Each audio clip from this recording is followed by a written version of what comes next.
Black Star Network is here. I'm real revolutionary right now. Support this man, Black Media. He makes sure that our stories are told. Thank you for being the voice of Black America, Roland. Stay black. I love y'all. All momentum we have now, we have to keep this going. The video looks phenomenal. See, this difference between Black Star Network and Black-owned media and something like CNN. You can't be Black-owned media and be scared. It's time to be smart. Bring your eyeballs home. You dig?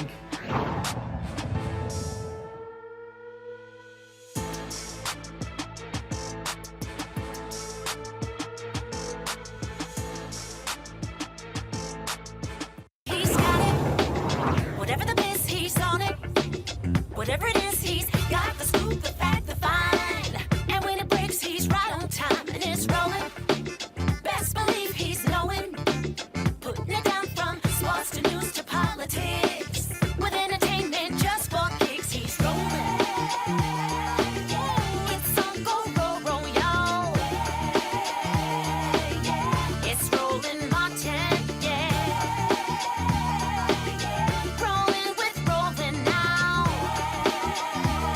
He's funky, he's fresh, he's real, the best, you know he's rolling Martin now.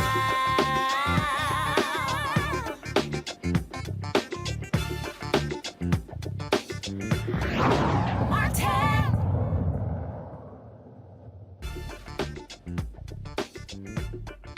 Hey, folks, today is Tuesday, July 19th, 2022. Roland Martin Unfiltered, streaming live on the Black Star Network. Busy day on Capitol Hill.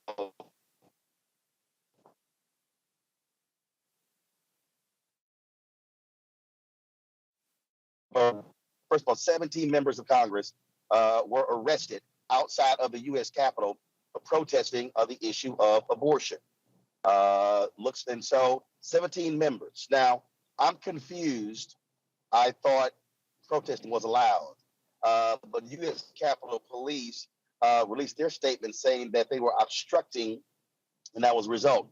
A number of those members, Congresswoman Ayanna Pressley, Congresswoman Ilhan Omar, Congresswoman Alexandria Ocasio-Cortez, Congresswoman Jackie Speier, and others were arrested today as a result of that. In addition, while that was happening in the House, they were debating the issue of codifying same-sex marriage into law. Again, quite the busy day on Capitol Hill. I want to go to my panel right now to talk about this. In terms of what is going on, Democrats obviously are responding to the Supreme Court's recent decision, first of all, invalidating Roe v. Wade, but they also are looking at the comments made by Justice Clarence Thomas that they want to target same-sex marriage next. Even Senator Ted Cruz has called that a wrong ruling. And so we want to talk about that with our panel today. And so we'll talk about that with them. Also, folks, another huge story that we're looking at, the Secret Service has said they cannot find any of the texts sent January 5th or January 6th. Now, after the Inspector General asked for them. Congressman Hank Johnson of Georgia is on the House Oversight Committee. He joins us right now. Congressman, the Secret Service is supposed to be the top of the line, non-biased law enforcement agency. This has to be of grave concern that they would delete text messages on a crucial day. And to me, this really speaks to this potential coup and how the Secret Service could have been in on it. Well, Roland Martin, thank you for having me on, and good to be with you again. And I'll tell you, I lost confidence in the Secret Service when the first state dinner that President Obama had as president was invaded by a couple of people who were not on the guest list. And the Secret Service is in charge of the White House. They should know who's coming and going at all times. And nobody paid a price. The only person that got fired was Michelle Obama's appointment secretary for that breach. And so here we go, fast forward up to this point where we've got a guy who Donald Trump took out of the Secret Service and put him in charge of some political operation in the White House. At the same time, he was with the Secret Service, and so I'm not surprised that suddenly we can't find text messages from the day of the insurrection and the day before the insurrection. Something about those 2 days, and Secret Service had already been warned that we're going to need that. So don't destroy that information. Secure it, and we're going to be needing it during a investigation to come. And still, that information ends up being deleted. It smells badly, has a bad smell about it. Well, not only that, we also trying to figure out how did the Secret Service overlook the pipe bombs that were placed outside of the DNC when Vice President-elect Kamala Harris was in the DNC as well. I mean, this is, and I think people who say, okay, Roland, it's really not a big deal. No, this is major. You're talking about the law enforcement agency whose job is to protect the president and the vice president of the United States. Well, I think that that agency is in need of a makeover. The fact that black agents who work for the Secret Service office have had a long-running lawsuit against that agency for racial discrimination. I mean, systemic racism exists within the Secret Service. I have no doubt about that. It still exists. It has been systemic, and it's something that needs to be rooted out. And so there's a lot of change that needs to happen at the Secret Service. I think President Biden should immediately suspend anybody who was in the chain of command on January 5th, January 6th. Those people should not be in charge right now. If there were any people who were on that detail, they should be placed on desk duty. We don't know who to trust. And what bothers me is that they were deleted after the Inspector General asked for them, which means that was a deliberate act. And not only that, the National Archives is now talking about launching an investigation because any government, anything that happens on government property must be maintained. There's a law. Congress has a law that says that. And so this should scare anybody that somebody said, wipe all text messages that took place on the 5th and the 6th on one of the most crucial days in the history of this country. Well, I'll tell you, Roland, Donald Trump thumbed his nose at the law, at the rules, at regulations. He did things the way that he wanted to do them, and he did not care what the consequences would be. And so far, he has not been held accountable for that recklessness. And so people who served under him have adopted that same method of dealing.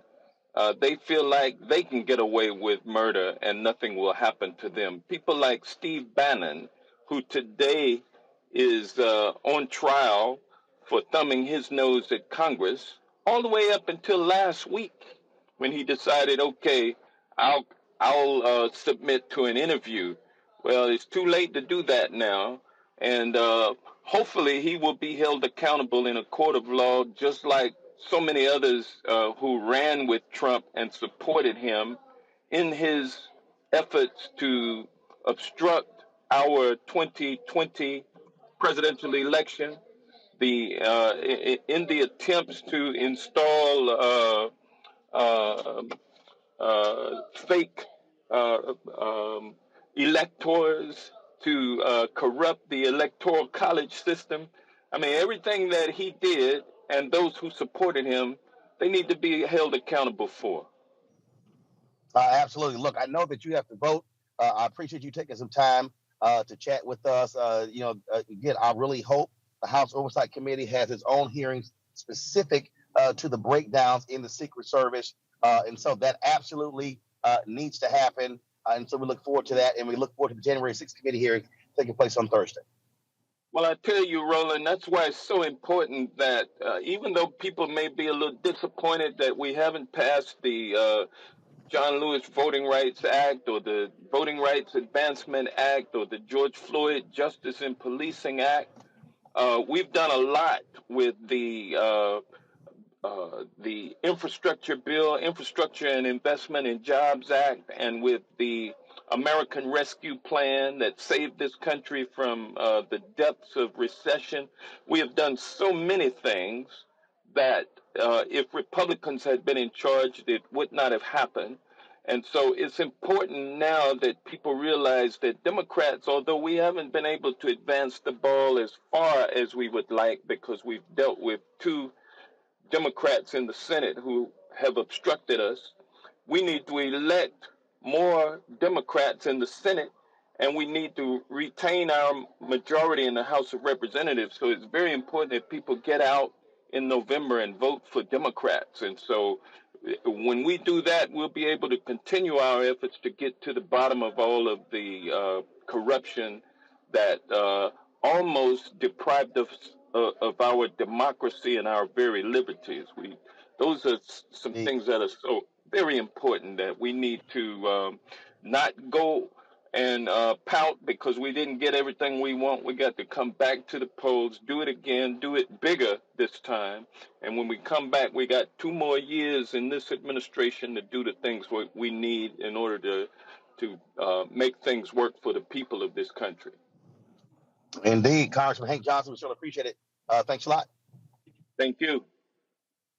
All right, I want to bring right now, folks, Redditt Hudson. He is the co-founder of the National Coalition of Law Enforcement for Justice, Reform, and Accountability. Redditt, glad to have you here. Looks like you're in the car like I am. Look, explain to people how serious this is, that the Secret Service deletes text messages after the Inspector General requested them and now saying, oh, we can't find any text messages between anybody on those 2 days.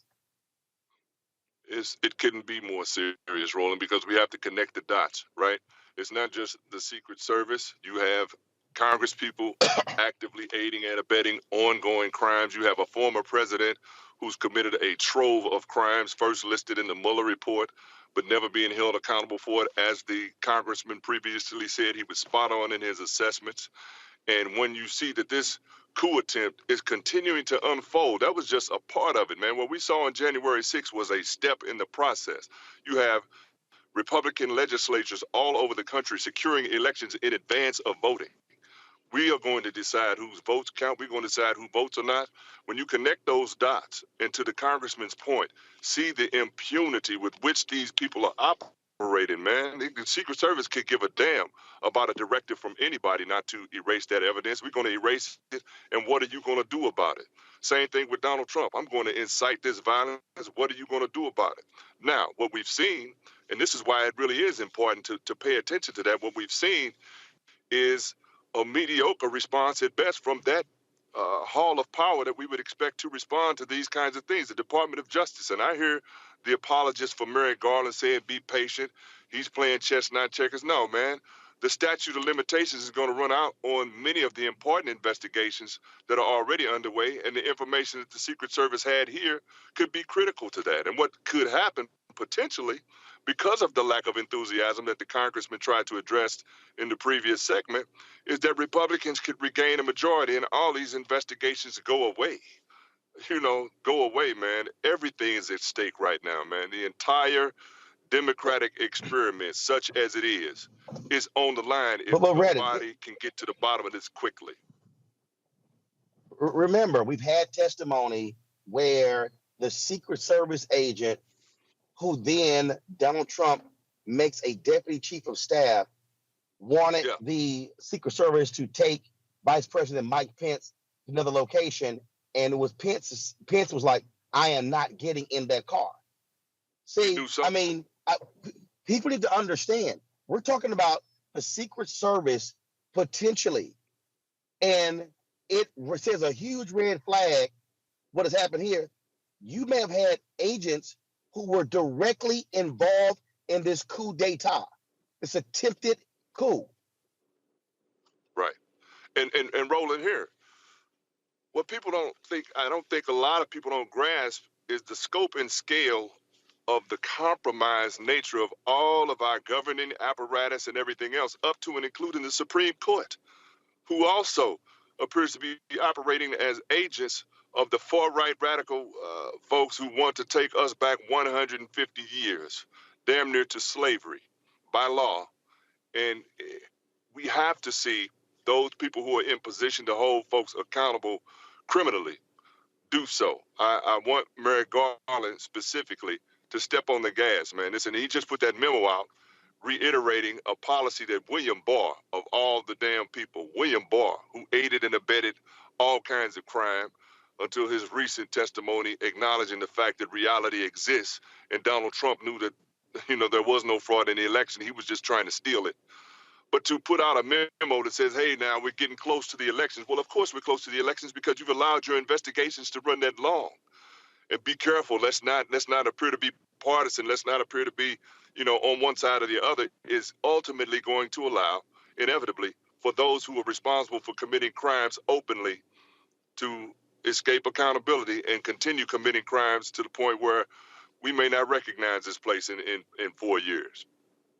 Redditt, there have been countless movies done where there have been Secret Service agents who were on the take, who did things to, whether you're talking about White House Down, whether we're talking about, my goodness, the Sentinel, we can go on and on and on. When we talk about, explain to the public from a law enforcement standpoint where the Secret Service ranks in terms of hierarchy and respect. They're at the top. They're at the top, man. And what's different about it is when you have an individual agent culpable in some individual act of criminality, that's one thing. This appears to be part of a systemic challenge to democracy. And if you have compromised that agency, which is pretty much at the top of law enforcement, your responsibilities include the protection of the president and the vice president, foreign dignitaries as they arrive. I've worked with the Secret Service. When I was on the police department, we coordinated. I was in the intelligence unit for St. Louis Metropolitan Police Department. We coordinated with the Secret Service to protect Bill Clinton. That's how far back I'm going. But they are at the top, man, and they are licensed to kill. The Secret Service, man, they drive around in that big ass SUV you see following the presidential motorcade. And if they observe you to be a legitimate threat, they can raise up out of that vehicle, put you down, and keep it moving.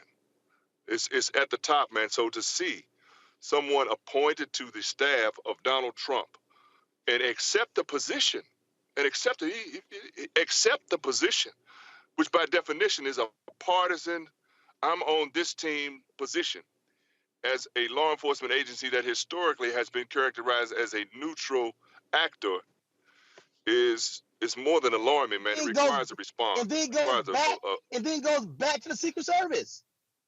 Hey, man, from what I understand, he's overtraining now. Overtraining in the Secret Service. It's the problem, man. It's a serious How in the problem, world which is can why you go from a Secret Service to a deputy chief of staff for Trump and back to the Secret Service? President Joe Biden should have bounced his ass day one. Hey, him, the guy over at the post office, DeJoy, all of these actors who were clearly had a role in attempting to subvert my vote and yours and take, democracy down the damn drain should have been responded to. And that is what is dismaying to so many people. And I hear people who are, quote unquote, more sophisticated thinkers and with inside knowledge talk again about being patient with the process, and you don't understand. I understand, because it's happening in real time. This is a 50-year plan that the Republicans had to walk us back, and they are, on schedule. That intensity needs to be matched by those entities, especially the Department of Justice, who can respond to it. Because me and you, short of revolution, can't respond in a meaningful and substantive way. They can and they must, because the will of the people is being stepped on, man. The Supreme Court's ruling that you were talking about at the top of your show, those people were appointed by presidents who never touched a majority of the vote. They represent a minority point of view, and they are trying to exert minority rule on the rest of us. And it's crap, man. I need to see the Democrats fight a little harder. I understand the congressman and his point, but man, take some risks. Go after somebody. Yeah. Make them pay. They would, if I the shoe was agree. on the other foot, they would kick your, yeah. If the shoe was Yep. on the other foot, they'd be frog marching some of these Democrats into the jail cells, man, in handcuffs and on camera. Indeed. Redditt Hudson, I still appreciate it, man. Thanks for joining us. Yes, sir. Have a good one, man.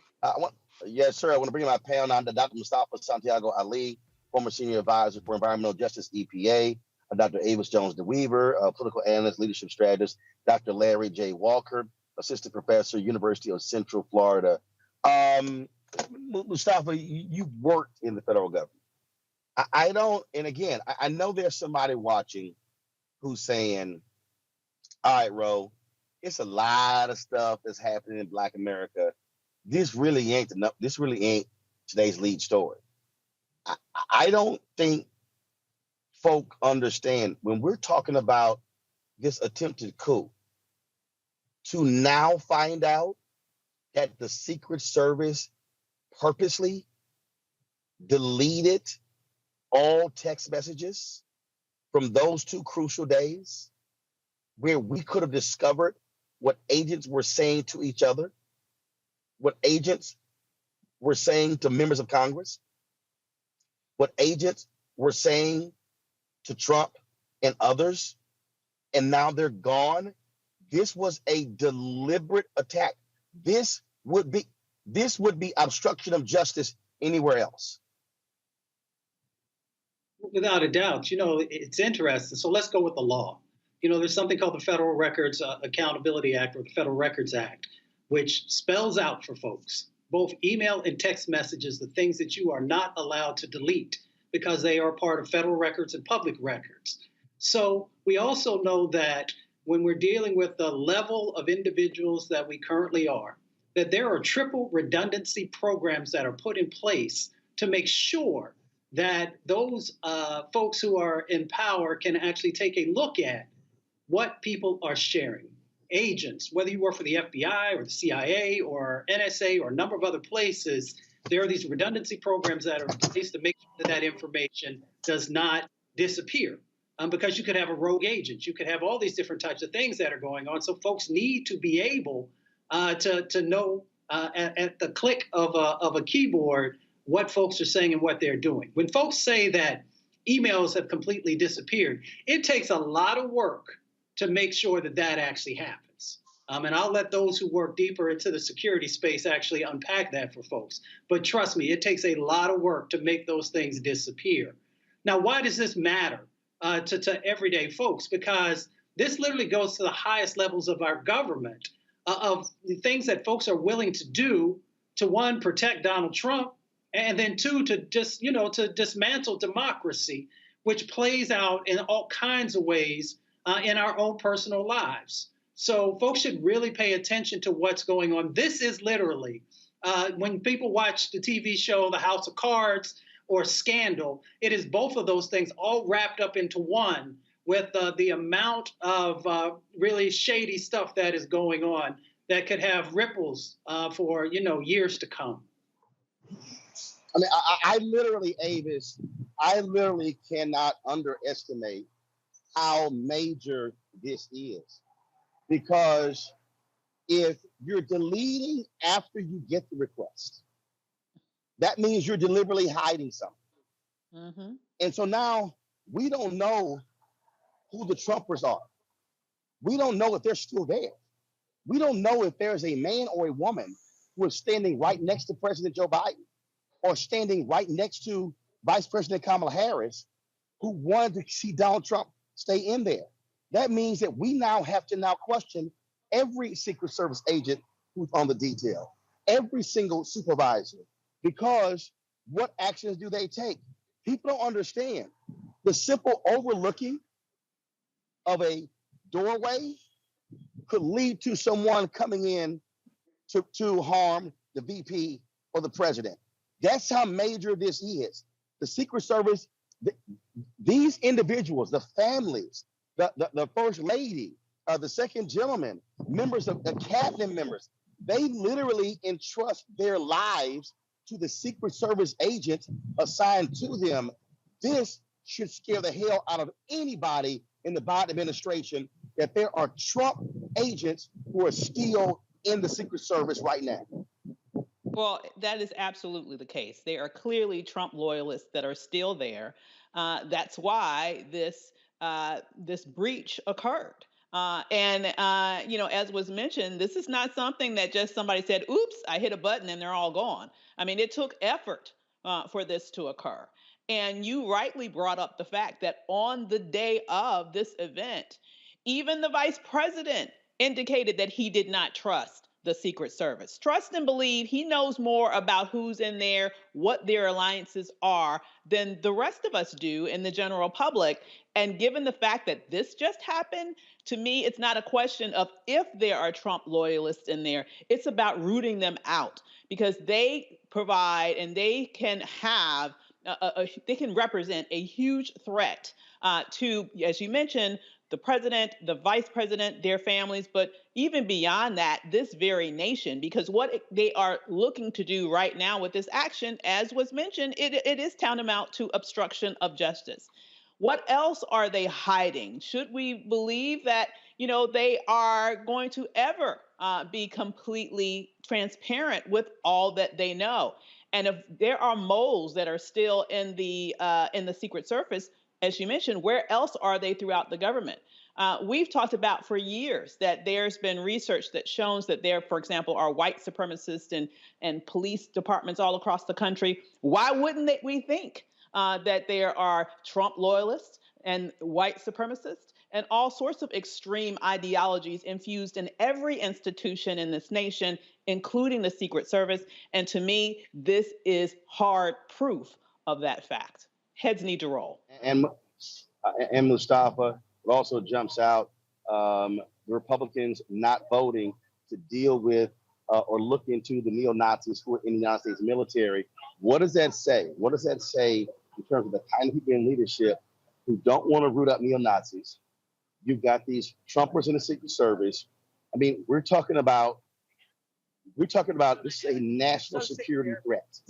And so here we are, and people like, oh, this January 6th committee is really no big deal. No, what we are discovering now of how much of a national security threat exists as we speak.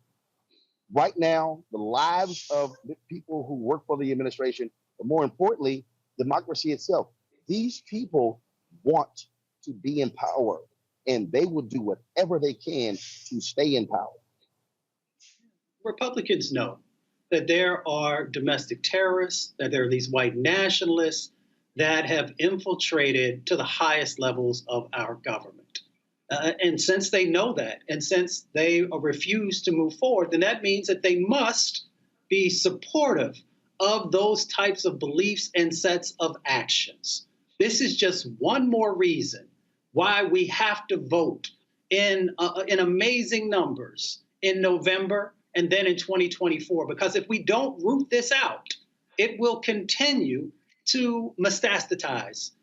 It's just like a cancer. It will continue to grow throughout our democracy and eventually choking the life out of that democracy. Larry, I'll say this here, Larry. There has to be a massive purge. If I'm President Biden, I'm talking about a massive purge of agents, of leaders. I'm literally moving people out. I'm bringing in people from other parts of the country with no ties to this. That's what should be happening right now, because, again, this is a serious threat we're talking about. Yeah, Roland, this is like some bad Netflix movie, because you can't possibly imagine. And let me say it also, as someone who's worked for the federal government, anyone else who's worked for the federal government, this is unprecedented. You don't see anything like this in terms of just emails just obviously being deleted. But you're right, President Biden has to be concerned based on what we've seen so far. It just doesn't make any sense that emails could be deleted, and certainly, like I said, not download to a server or back up to a backup somehow, particularly when we talk about emails of this importance. So, and as you said, Roman, I would highly recommend that President Biden make sure that someone from his staff is making sure we find out what's going on in the Secret Service. Obviously, the January 6th committee is doing their work, but the Department of Justice should look at this closely to kind of figure out what happened, who was involved, where the gaps exist. And once again, we got to root out all these people who may be behind the scenes, kind of like maybe sounded like a shadow government, like I said, from a B movie, to ensure that the president, his family, the VP's family are safe, because otherwise we could continue to be dealing with these kind of issues over the last several months. And obviously we have an election coming up soon. So we need to root these folks out, find out who they are, and they need to be removed from government. Indeed. All right, folks, got to go to break. When we come back, we're going to talk about a number of things that have happened today. First of all, the House passing a bill codifying same-sex marriage into law. 47 Republicans voted for the bill. We'll talk about that. We'll also talk about the protests on Capitol Hill over the issue of abortion. 17 members of Congress arrested there as well. Lots more to discuss. Roland Martin Unfiltered right here on the Black Start Network. I'll be right back.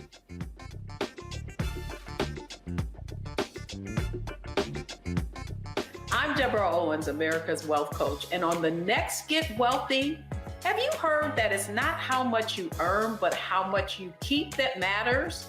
Well, the secret to building wealth could be hidden in our tax code. That's right. Joining me on the next Get Wealthy is someone who calls herself the gatekeeper to the IRS. And she's going to be sharing the secrets and strategies you need to know, whether you're a business owner or an individual, how you can get wealthy. That's right here, only on Black Star Network.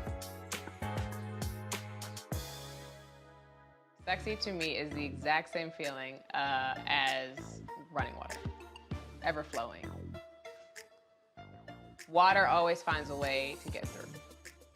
And so when you know that you're sexy, there are no questions about it. It is an ever-flowing emotion. It is an ever-flowing feeling. Mm-hmm. When you question it, though, you stop the water. I struggle with this a lot, mainly because I've been told what sexy should look like, what it should feel like. As a model who did Sports Illustrated, you're told that this is what sells sexy, but then you travel the world and what's sexy to one person is not sexy to another person. I'm more of a mindfuck kind of person. How can you stimulate the brain? Mm-hmm. To me, that's sexy.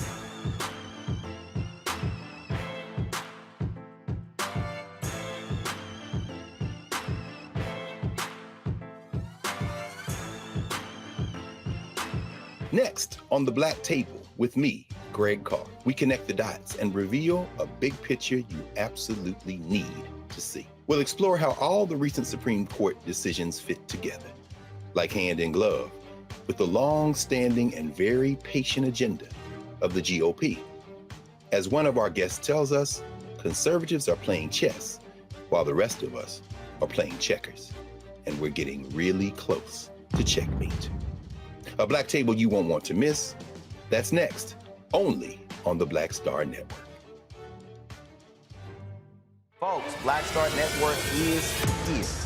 Oh, no punches! I'm real revolutionary right now. Support this man, Black Media. He makes sure that our stories are told. Thank you for being the voice of Black America, Roland. Stay black. I love y'all. All momentum we have now, we have to keep this going. The video looks phenomenal. See, this difference between Black Star Network and Black-owned media and something like CNN. You can't be Black-owned media and be scared. It's time to be smart. Bring your eyeballs home. You dig?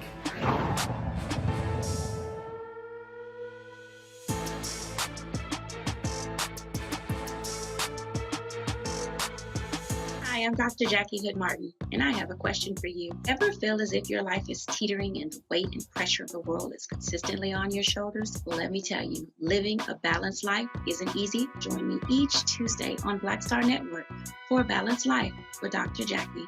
We'll laugh together, cry together, pull ourselves together, and cheer each other on. So join me for new shows each Tuesday on Black Star Network, A Balanced Life with Dr. Jackie.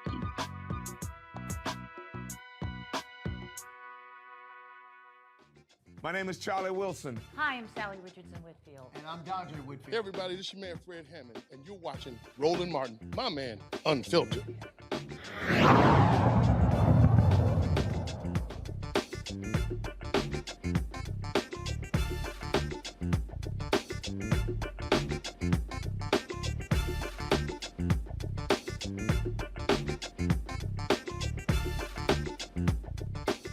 All right, breaking news from Capitol Hill. The House has passed the Respect for Marriage Act, which would codify same-sex marriage into law. It was passed 267 to 157.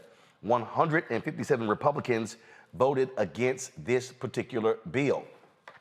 This is significant in that because when you think about most bills that have actually been passed in the House, nearly all Republicans voted against. The fact that 47 Republicans voted for this, if I look at those numbers, that also represents 2/3. So therefore, that is a significant vote there. What does that say, Larry, that 47 Republicans would vote along with the Democrats on this? You have some conservatives like Senator Ted Cruz who say the Supreme Court was wrong when it came to same-sex marriage. That's a strong number. I wonder if you're going to get 60 votes in the Senate. It'll be interesting to see that happen. But Roland, I think what's happening is Republicans are looking at polling like everyone else. The majority of Americans, and this includes mostly Republicans, believe in the right for same-sex couples to be married and live their lives peacefully. So maybe, like I said, maybe they're looking at the poll numbers. But it'll be interesting to see what happens in the Senate side, particularly, as I said a few minutes ago, we have an election coming up. So it's incumbent on civil rights activists, et cetera, to put pressure on members of the Senate to ensure that we get at that 60-person vote threshold. It'll be interesting to see that happens because you might even have I'll be interested to see if there's some Democrats who vote against this proposal. But like I said, it's very interesting that this happened. And as you said, it just happened today. I think it says a positive signal to members of the LGBT community in terms of that their lives are valued and that they should have life peacefully and love who they love. But whether we get it 60 in the Senate side, I'll wait to see if that happens. Hey, Avis, what about that? Because again, 47, if you're talking about 157 voting against and 47 voted for it, you're talking about 20+% of House Republicans. If you get 20%, if you get 20% of Republicans in the Senate, you're at 60 votes. Absolutely. And I'm happy that at least there is comparatively speaking, a significant representative of Republicans who want to act right when it comes to this bill. It does beg the question why. I do think that's an interesting question because the majority of Americans also favor choice, and they didn't support that. So I am wondering what is the difference here, and the only thing that I can come up with is that white men are impacted by this bill, and they aren't by choice. I mean, that is something that's clearly a woman's issue, and it specifically negatively impacts Black women who are 4 times more likely to die in pregnancy and in childbirth than white women. So to me, it's an issue of it may be something that some of them feel as if they can see themselves in that situation, or they empathize with people in their families that look like them who are members of the LGBTQ community. And I'm glad that they are supporting it. But I do think that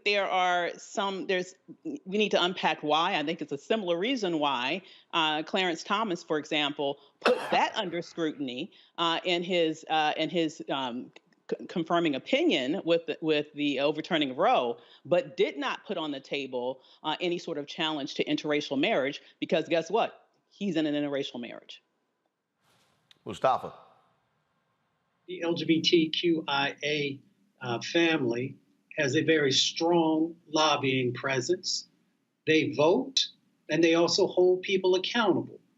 So that, I believe, has a lot to do with it also. They utilize their dollars to make sure that folks are being held accountable and that they're standing up and doing the right thing. It's the 21st century. But let's actually just further unpack that, because Avis mentioned it when we're talking about that. It's a whole bunch of rich white gay men. Exactly. First of all, we ain't talking about gay black people. Okay. That's what I'm saying. So what you're dealing with here is, you're dealing with Republicans who are responding to a whole bunch of rich white gay men, individuals who are CEOs of corporations. We talk about money here. Log cabin Republicans. Yep. We talking about money here. Exactly, and that's what I said. They hold people accountable, and they utilize their dollars to push the agenda to make sure that they're protected. So we just need to understand the dynamics that are going on Capitol Hill and in corporate boardrooms. Hey, Roland, can I ask something really quickly here on this point? We're almost there on and this is an important topic, but let's see. I'm curious to see how this plays out in the Senate side, and then if it passes Senate with conferees work out, et cetera, if it gets to the president's desk. But we still have a long way to go. This is a great, is a positive sign in terms of, like my colleague mentioned with what Justice Clarence Thomas said in his opinion. But we still have a long way to go. But hopefully, this is something that passes the Senate and gets to the president's desk. But we still have a way to go. Something to look at here. So I got to throw this out there. So today, 17 House members were arrested for protesting outside of the Supreme Court.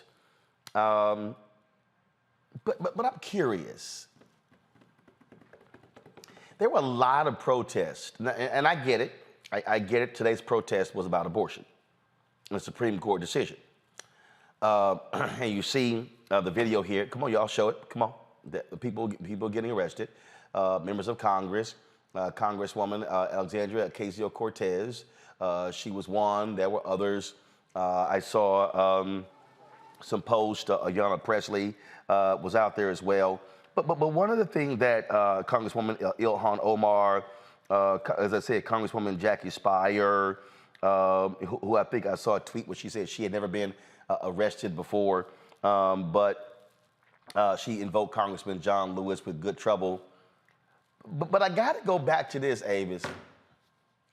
It was a whole lot of non-black members of Congress we never saw out there when there were protests for the People Act and John Lewis Act. Well, that is true. People have their specific issues that's going to get them riled up, and they will completely ignore other issues. And the sad thing is that, honestly, it's related. If you want to be able to protect women's rights and everybody's rights that we care about, we need to be able to maximize Black voting power in the midterm elections and beyond.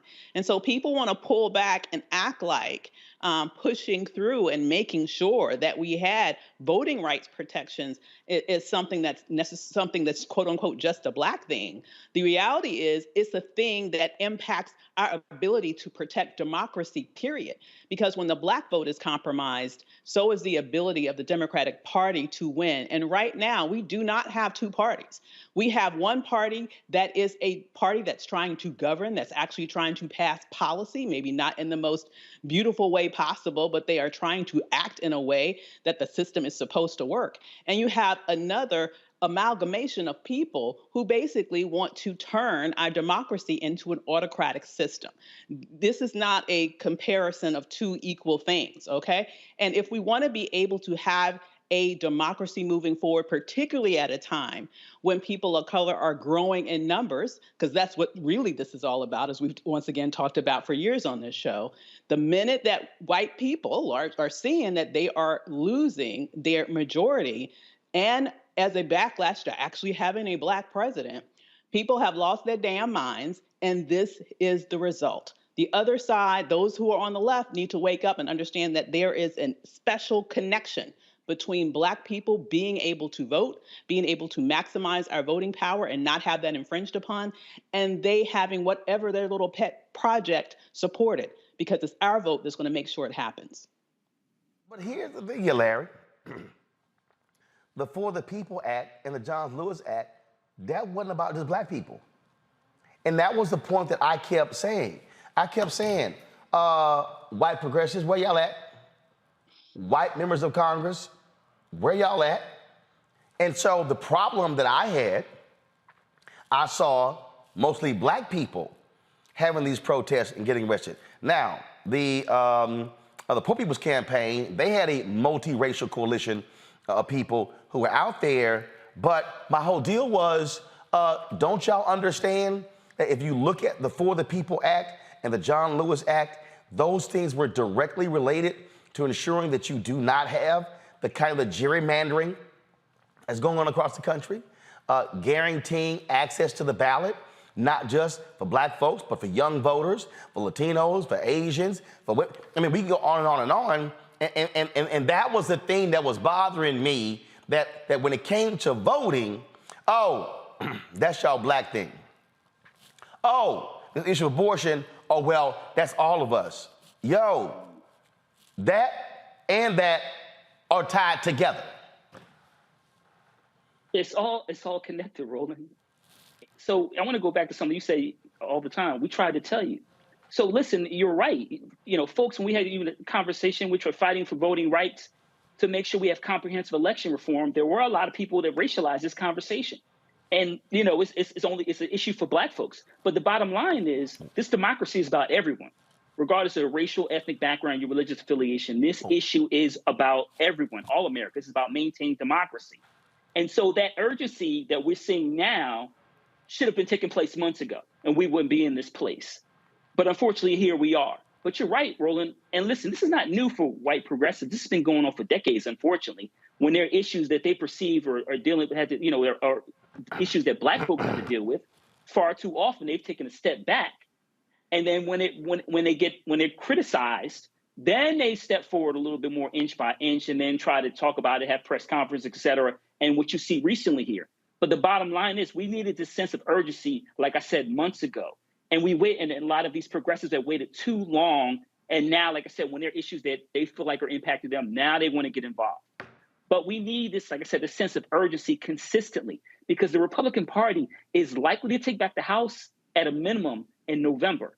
And then we're going to have a serious problem, not only in relation to democracy, and you can forget all the voting rights issues, but it is time for members of a Democratic Party, particularly those white progressives, to not stand on the sidelines all the time, but be proactive in terms of addressing issues that are centered within protecting our democracy. And that was the point, Mustafa, that I was trying to raise months ago by saying, hey, y'all sitting on y'all asses and not coming out here. Y'all need to understand. In fact, the targeting wasn't just to black people. I mean, I have been detailing the voter suppression for the last 2 decades. The clerk in Wisconsin who deliberately moved an early voting location because too many young white progressives were voting and moved it to a far away place with a small parking lot to purposely bring the numbers down. She admitted it. We've seen this happen as well. So when we were talking about those 2 critical voting bills, that was a direct correlation to young white progressives, suburban white voters, not just black voters. I was just talking earlier with some climate and environmental folks, and I said, you know, if you're not protecting the vote, there's no way you're ever going to get the pieces in place that are necessary to be able to protect people's health and protect us from the climate crisis. You know, James Baldwin once said that, he talked about how we often, sometimes don't see the impacts that are happening inside of our communities because we don't want to. Sometimes folks who want to call themselves our allies want to be part-time allies. They only want to show up in certain situations and on certain issues. And if you're truly going to be an authentic ally, then that means that we got to walk hand in hand on all these issues that are interconnected. I got to play this for y'all. This Republican, name is Matt Burke, used to be an NFL player. He said something, y'all, the other day that well, first of all, we know this how a whole bunch of these white men think.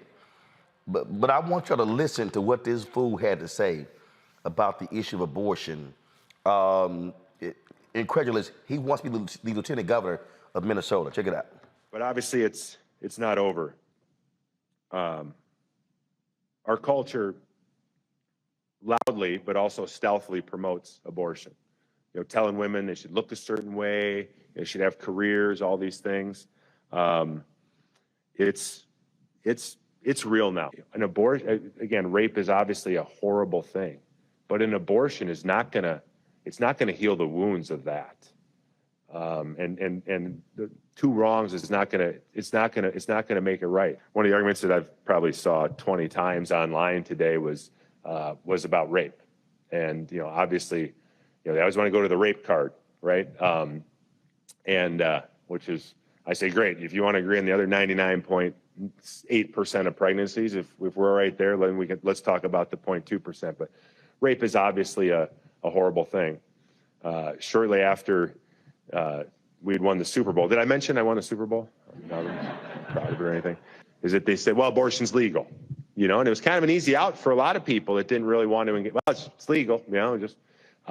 A lot of things have been legal before changed, right? And we always hear about I'm sure you've heard, I know I'm talking to a bunch of pro-life warriors here. Slavery used to be legal, right? Which is an interesting comparison to make, because really the way that the other side treats an unborn child is basically that unborn child is the property of the mother. Other laws, women used to not be able to vote in our country. Now we let them drive. I mean, I don't know. I have 3 teenage daughters that drive. I don't know if that's a good law or not, but I'm just kidding. Sorry, kidding to all the women out there. And don't tell my wife I used that joke. She hates that joke. It's a good reason your wife hates that joke, dumbass. But y'all notice, I'm joking about the driving part. Mustafa, I saw your reaction to the careers part. Some of y'all may have missed that. Let me just play just that piece again. Listen to this. See, it's not over.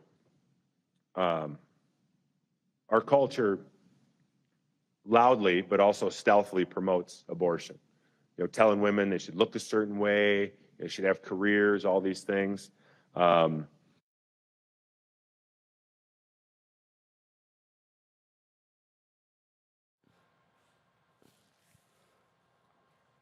So, Avis, our society is telling women they should have careers. I don't even know where to begin with this one. Lord have mercy, Jesus Christ. Okay, Mary and Joseph. We need a whole crew on this one. Okay, so listen, a couple of things. I want to pack that into what he also followed that with slavery, because to me the two of those are connected and equally offensive. Well, slavery, obviously, that's even more offensive.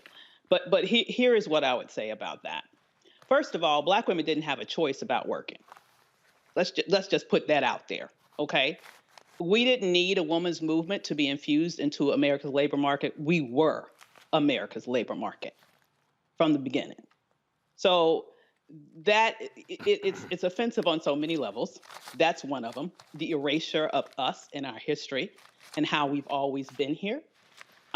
Secondly, this issue that apparently women of all colors or sexual orientations and everything else apparently should have a man's permission to work. Apparently, in his, I suppose, Leave It to Beaver style ideal is offensive. And the reality is that being able to have control over your decision of when and where you're going to have children, even if you're going to have children, really is connected to women's ability to have economic control over her life, period. In case y'all haven't noticed, raising children is expensive, y'all, okay? And so, the ability to be able to plan and time and determine when and if you're going to be a mother and how many children that you want to have is central to your ability to control your economic future, which does include work for a large number of women. We are at a point now we have about 50. I think we may even be, we're at least half of the workforce. We're huge. We're coming back into the workforce now from the pandemic. And so, you know, the bottom line is he is stuck in some time warp that does not exist anymore. That's offensive. His issue around slavery, it is also offensive and back and upside down. Because in my mind, in terms of being able to say that you own somebody else and you have dominion over somebody else's body, that is more similar to me than with what the Supreme Court has said. The Supreme Court has told women that you no longer have dominion over your own body, we do.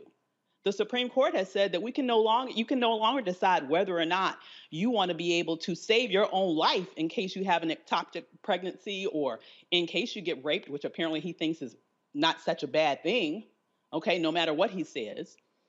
You know, you should be able to, you can't do that anymore. We're telling you what to do, what you can and can't do with your own body, even if you're a 10-year-old little girl. All right. So, you know, it is just offensive on so many levels, but I'm glad he said it because I think people really need to see what we're up against. We have slumbered and slept too long and taken these rights for granted. And now they are going to be tumbling. This is not the last. There's a lot to do to help to try to hopefully repair this situation, but it's going to take time.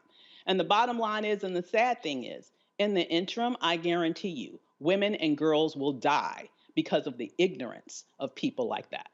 And see, the reason I wanted to play the whole clip there, Larry, is because I need people to understand. I need them to be aware.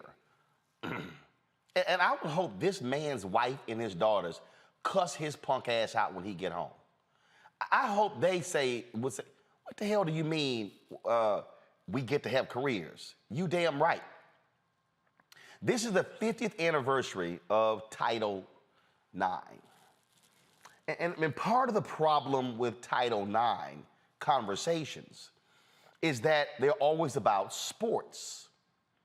Now, again, I want to link some things here because I don't think people really understand the history.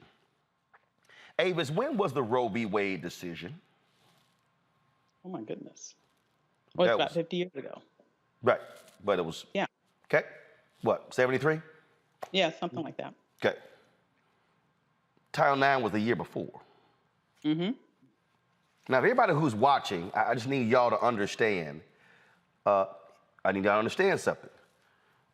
Prior to 1972, women, for the most part, only job they could be were homemakers and teachers.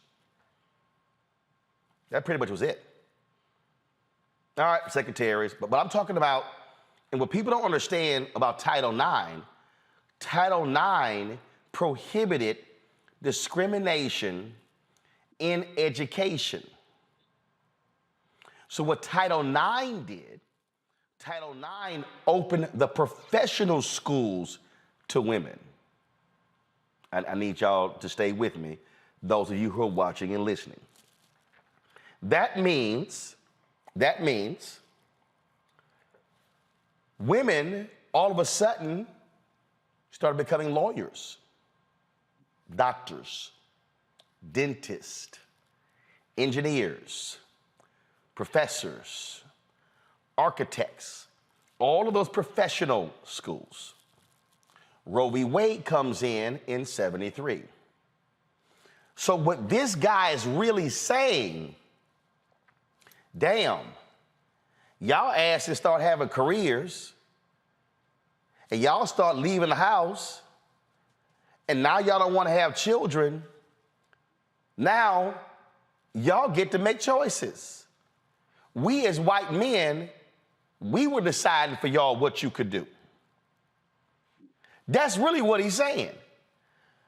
And for those white women to sit in that room and laugh with that dumbass, they don't even realize the fool was telling them, y'all need to keep your asses at home and birth our babies and fix our dinner because we want the Mad Men world to return.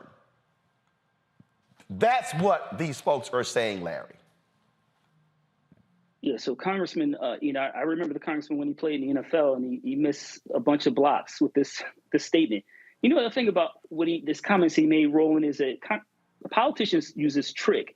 When they say something offensive, they think they know it might be offensive and they tell it as a joke. So later on they can say, well, it was just a joke. But the bottom line is the congressman is looking for a time back when we talk about Leave It to Beaver. And then women had these, what he would define as, I guess, these kind of traditional roles. But I think you did a great job unpacking Title IX and Roe v. Wade and connecting it to in terms of economic opportunities for women. And so what we're seeing from Republicans is they're being honest. They're telling you up front when it comes to issues relating to women's reproductive rights or when it comes to voter suppression. They've been clear. So when it comes to not only the women that work in his office, but in terms of his district, the women he represents, you also talked about the women in his household in which he's made some offensive comments about. The bottom line is we have to begin to hold people like this responsible. He shouldn't have been able to get away with it by simply saying it was just a joke because this is offensive. And it's a 1930s, 1940s kind of mentality. And this is what a lot of these Republicans, this is what they want. They, like you said, they want women at home. They don't want them, being professors or engineers or VPs, et cetera.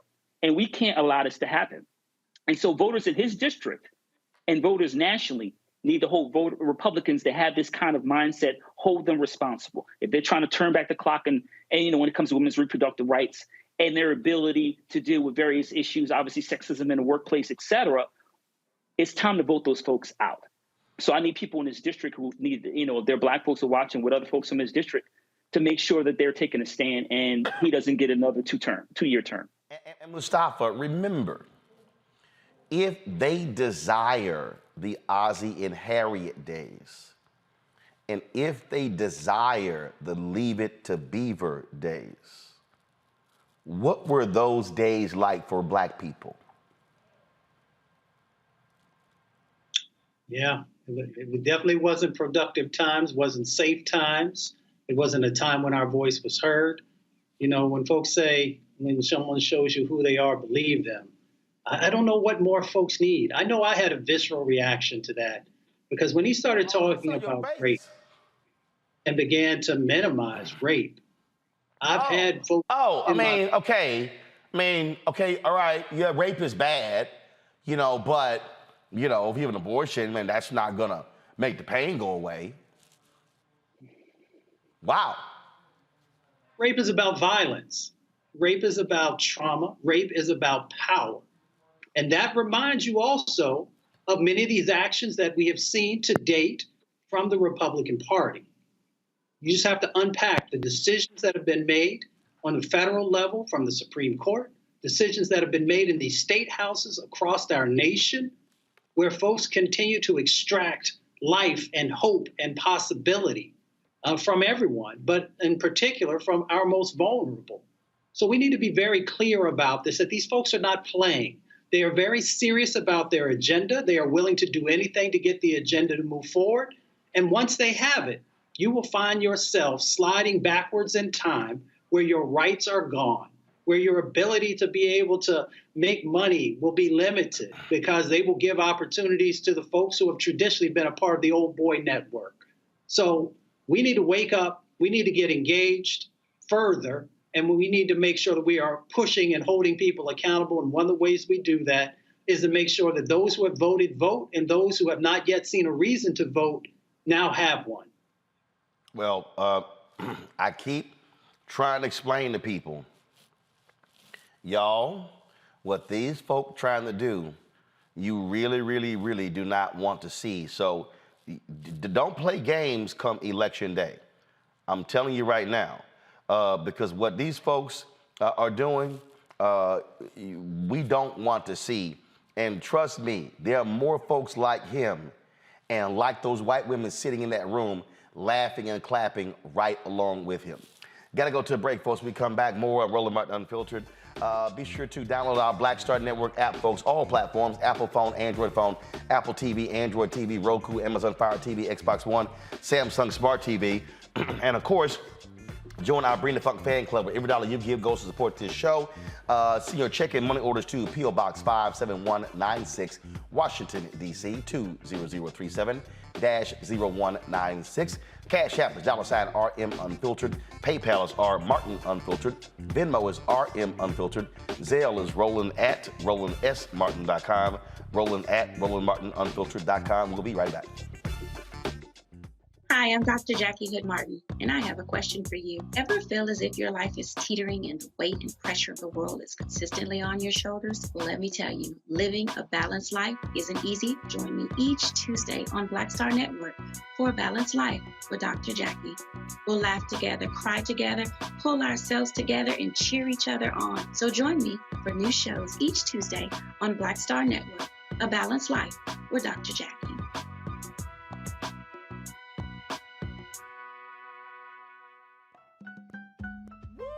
We're all impacted by the culture, whether we know it or not. From politics to music and entertainment, it's a huge part of our lives, and we're going to talk about it every day right here on The Culture with me, Faraji Muhammad, only on the Black Star Network. Yo, what's up? This your boy Ice Cube. What's up? I'm Lance Gross, and you're watching Roland Martin Unfiltered.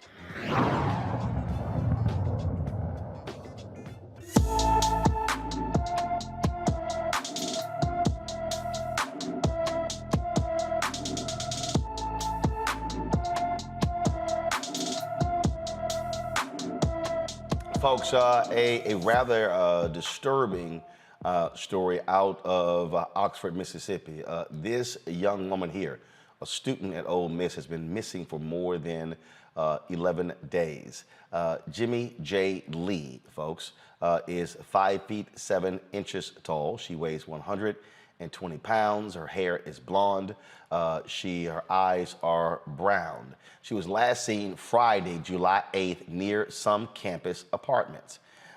She was last seen wearing a silver robe or house coat, a gold sleeping cap, and gray slippers. Police found Lee's car the same day he went missing, about 2.5 miles off campus. Now, folks, again, this has been about 11 days now. Anyone with information about Jimmy J. Lee should call the Oxford, Mississippi Police Department at 662-232-2400, 662-232-2400. A San Bernardino, California family is demanding answers from police after their loved one was fatally shot in the back. Saturday, 2 officers in an unmarked police car chased and shot 23-year-old Robert Adams in a parking lot. The video we're about to show you, folks, has no audio, but it is extremely disturbing to watch. Adams' family claims the officers did not identify themselves before the shooting.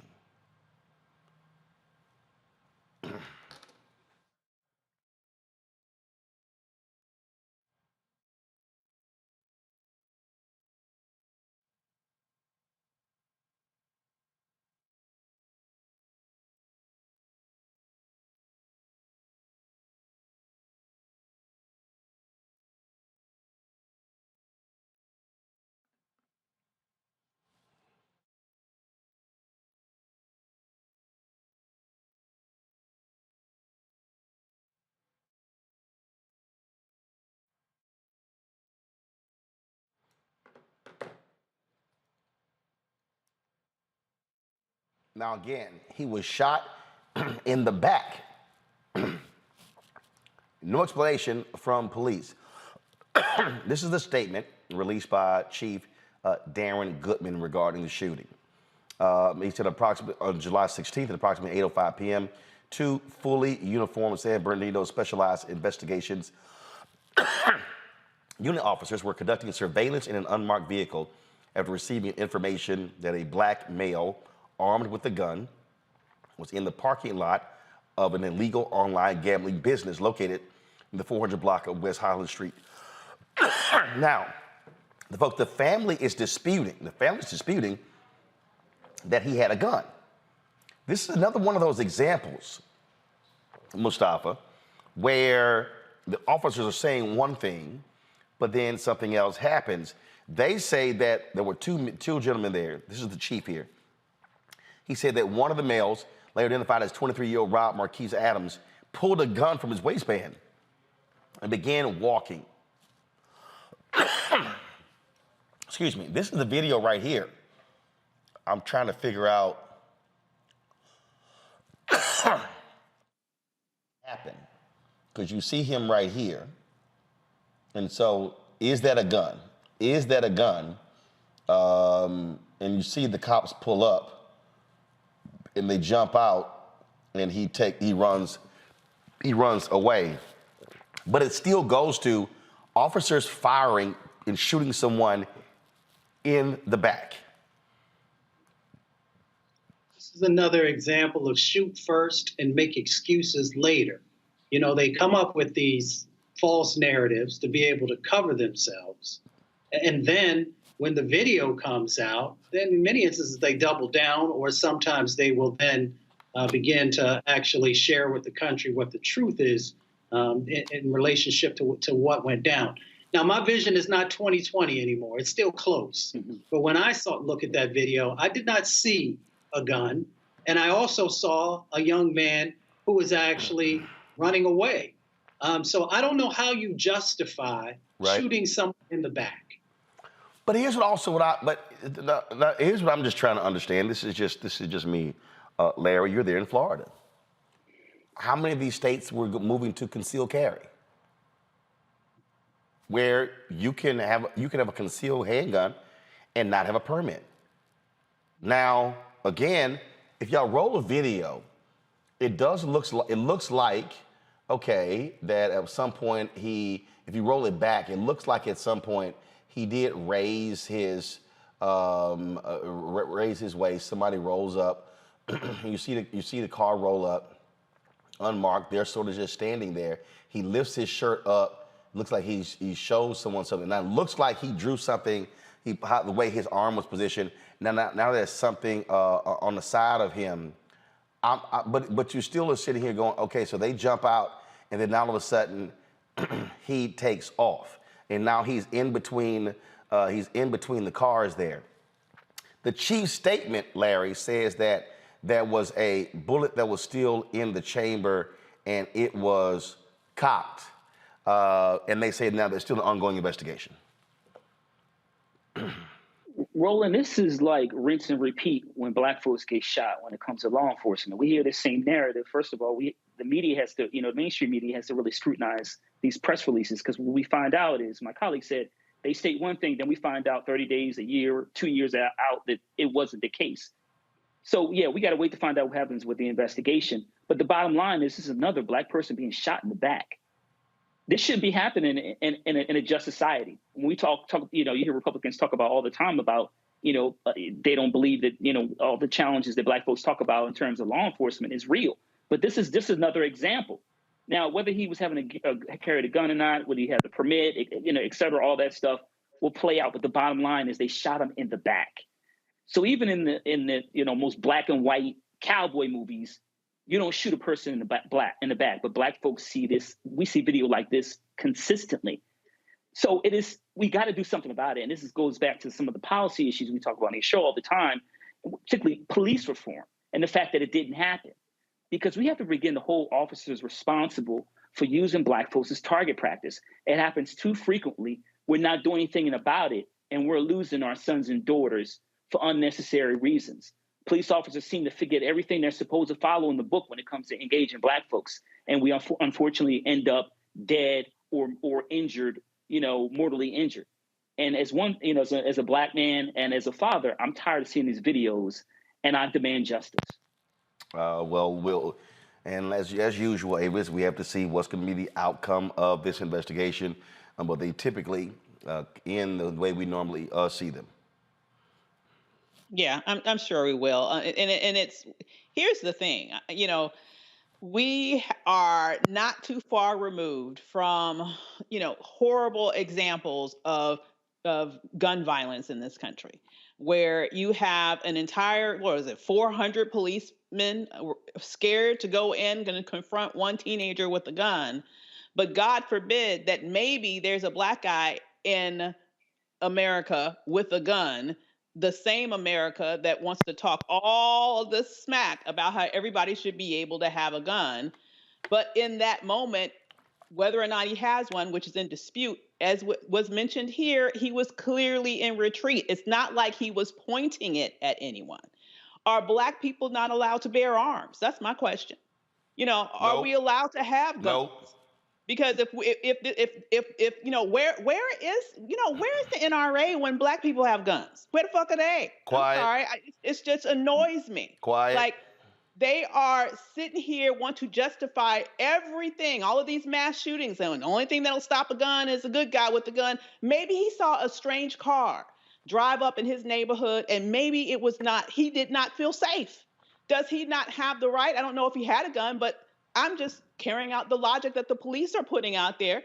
If he did, okay, if he saw a strange car, is not marked, as you mentioned, pull up in a place that may not have been the safest place, does he not have the right to protect his person if he is armed? I mean, I just want to know where are the rules. If we're supposed to, as America supposed to fight like the NRA wants us to fight to make sure that every man, woman, and child can have a gun, where do Black people fit in that equation? Apparently we don't. Man, doggone well, they don't like us having guns. Let's just be real clear. So no, we don't. That's why white folks get taken into custody and we get moved out when it comes to body bags. Let's talk about San Francisco, y'all. After 2 weeks in office, San Francisco's new DA is cleaning house. Brooke Jenkins reportedly laid off 15 staffers she inherited from her predecessor, Chase Boughton. Staff members were notified by phone of their termination days after Jenkins held a 20-minute introductory meeting with the staff that some described as uncomfortable and icy. Now, Jenkins says her decision for the changes is to create a strong team of staffers who want to reform public safety. Make sure that I have a very strong management team that is dedicated to balancing reform and public safety. And sometimes that takes some shifts, as it does in any new administration. But I'm very, optimistic about what is going to happen with the management team in the office and how we are going to begin restoring some law and order to San Francisco. Yeah, but it's some different stuff here, folks. Now, Jenkins was appointed interim DA by Mayor London Breed after Boughton was ousted last month. Jenkins will serve in her role until November. She will then run in a special election to determine who will complete Boughton's term through 2023. Now, she's Black and Latina. She used to work for Boughton's office, and then she left the office and became one of his fiercest critics over the issue of public safety. But one of the things that she's done is the offices that she's eliminated. She's eliminated one of the offices that dealt with restorative justice. Now, Larry, what's interesting is that I saw a thread yesterday from one of the women who she fired, and one of those women said, well, what about the cases that we have going on? We literally have family members who are coming in, and she said, oh, well, pass it on to your supervisor. And she said, well, you fired her. And then she said, well, pass it on to your chief. She said, you fired the chief too. So what you have here is this new DA responding to this recall, be tough on crime, but you're screwing the folks who are sitting in jail, some of them who are innocent. So, Roland, first, when I hear someone say law and order, I get nervous. Anytime I hear that phrase, it is a buzzword. We know that in politics. She's sending a message on television. So listen, when you fire that many people from DA's office, you're going to have major gaps. So how are you going to get anything done? So you talked about restorative justice. It's really important for, like you said, people who were wrongly convicted. We should also highlight that we know the people who were wrongly convicted are almost always Black and brown. And we've seen too many shows about this, too many media reports almost on a weekly, if not daily basis about convictions being overturned because some police officer or someone else did something or had someone say something that wasn't true, sometimes decades later. So my question is, how are you going to maintain law and order when you fired so many people? Also, in terms of, the background information, knowledge, basic things in terms of, who knows who, what, in terms of emailing individuals when they have various issues they have to deal with. When you fire that many people, like I said, you're going to have major gaps. And this is going to leave the residents of San Francisco in more trouble than they were prior to when she was brought in. So this idea of law and order makes no sense when, like I said, you fired so many people, many of them who were good at their jobs. And now you have to kind of figure out to address many of those logistical issues and deal with many of these cases. And I'm not clear about how she's going to do that. But once again, she said law and order. So I guess this is what law and order looks like. Avis? You know, it is ridiculous that, you know, you just mentioned she doesn't even know who she fired.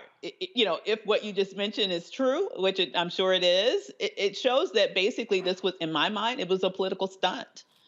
This was a political stunt to prove to those on the right, as was mentioned, that she is their law and order candidate, and she's going in there to clean house for these, you know, restorative justice people, and she wants to make sure she brings the hammer down, so she's just going to clean house. That was a political stunt, and unfortunately, real lives are going to be negatively impacted.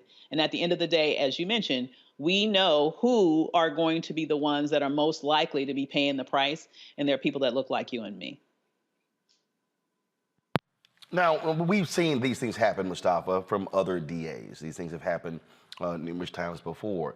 But the point that Larry makes is critical. Now, remember, they threw Boughton out because they felt he was soft on crime. And they were talking about, oh, how there was a dramatic increase in crime in San Francisco.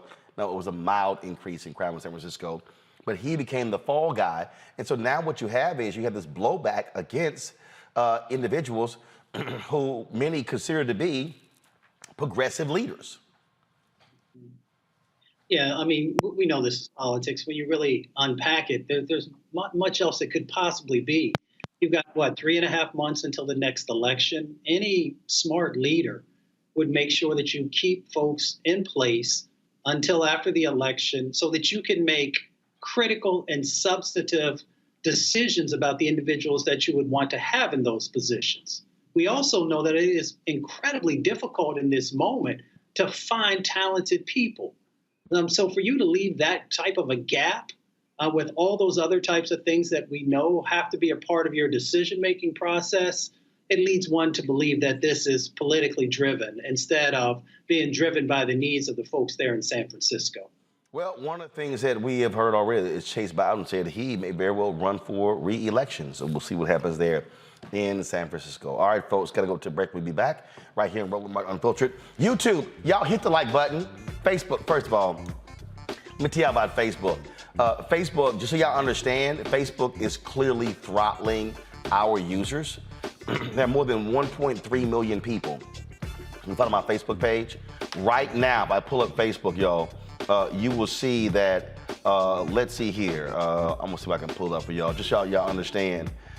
There is no way in the world, y'all, having 1.3 million people following me, that only 117 people are watching us on Facebook. Y'all should see it right now. You see that in the upper left-hand corner? Go ahead to it. 117 people. Now it's 122. We used to actually have anywhere from 2,000 to 3,000 to 4,000 folks watching at one time. So just so y'all understand what Facebook is doing, Facebook is throttling down, and so people who have turned on their likes or who have turned on notify me when I go live, what happens is Facebook is no longer sending those notifications to them. Just, I mean, the math ain't mathing. You can't tell me that 1.3 million people who follow and then only 122 are watching. Just so y'all know exactly how these tech companies are throttling, because what Facebook is trying to do, they're trying to actually make us pay to boost to the folk who've already said we want to see rolling. So they're delivering, and I'm sending another email. I've heard from them a couple of times by saying, oh, there's a glitch in our system. Just so y'all know, when we used to go live on Facebook, we would end the day. Sometimes we would have anywhere from 50 to 75,000 views per airing. Don't happen that way. So now y'all understand why I created the Black Star Network app. So the reason I created the Black Star Network app is so we don't have to deal with this type of nonsense. And I see right here, Alvin Richardson says, yeah, I don't get my notifications. I got a number of people who are saying that right now. Let's see, Darla Broden, who is on here, says anniversary follower, haven't gotten a notice in months. Sharon Cochran says, yeah, no notifications. I just have to pull it up. You know, let me just grab a screenshot of this. So I can't wait to sit here and see what the Facebook folk got to say about that one. So just so y'all just understand what's going on here. So the reason we created the Black Star Network app, so we are not dependent upon these platforms. That's why we want you to download the app, because see, if we can move our 1.3 million people over from Facebook to the Black Star Network app, and if those 1.3 million people who are following us on Facebook download our app, trust me, it's a game changer. And so please go to your Apple phone, your Android phone, your Apple TV, Android TV, your Roku, your Amazon Fire TV, your Xbox One, Samsung Smart TV. You can watch this show every single day by virtue of our Black Star Network app. And please support us in what we do, joining our Bring the Funk fan club, P.O. Box, senior checks and money orders to P.O. Box 57196, Washington, D.C. 20037-0196. Cash App is $RM Unfiltered. PayPal is R Martin Unfiltered. Venmo is RM Unfiltered. Zelle is Roland at RolandSMartin.com. We'll be right back. Next on the Black Table with me, Greg Carr, we connect the dots and reveal a big picture you absolutely need to see. We'll explore how all the recent Supreme Court decisions fit together, like hand in glove, with the long-standing and very patient agenda of the GOP. As one of our guests tells us, conservatives are playing chess while the rest of us are playing checkers. And we're getting really close to checkmate. A Black Table you won't want to miss. That's next, only on the Black Star Network. Sexy to me is the exact same feeling as running water, ever flowing. Water always finds a way to get through. And so when you know that you're sexy, there are no questions about it. It is an ever-flowing emotion. It is an ever-flowing feeling. When you question it, though, you stop the water. I struggle with this a lot, mainly because I've been told what sexy should look like, what it should feel like. As a model who did Sports Illustrated, you're told that this is what sells sexy, but then you travel the world and what's sexy to one person is not sexy to another person. I'm more of a mindfuck kind of person. How can you stimulate the brain? To me, that's sexy.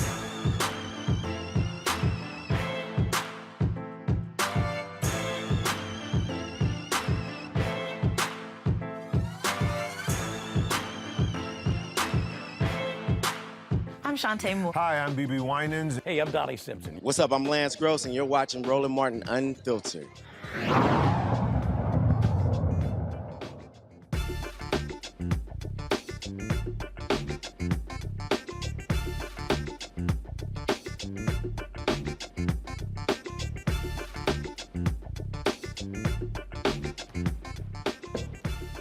So you have these Republicans in Congress who they really hate electric vehicles. They really hate sustainability. They hate those different things. And so today there was a congressional hearing, and they were talking about transportation infrastructure. Well, this idiotic congressman from Pennsylvania, one of the MAGA folks. Remember, he was the one who was trying to find those electors? Yeah, Scott Perry. So he decided to be a smartass. And this is what happens when you prepare. So Transportation Secretary Pete Buttigieg had a great response to this arrogant ass Congressman Scott Perry. Y'all, this is pretty cool to watch. Just check this out. Have implied that they should buy an electric vehicle and absolve themselves of that 80% increase per gallon. Just looking at Kelley Blue Book, the price of a EV is about $55,000. Now, that doesn't include, so it's actually more than that because there's $7,500 per car subsidy paid for by about $48 billion in taxes on the same people on that car. So it's closer to about $60,000. There's about $20,000 more than a gas-driven passenger car. About. I want to be clear.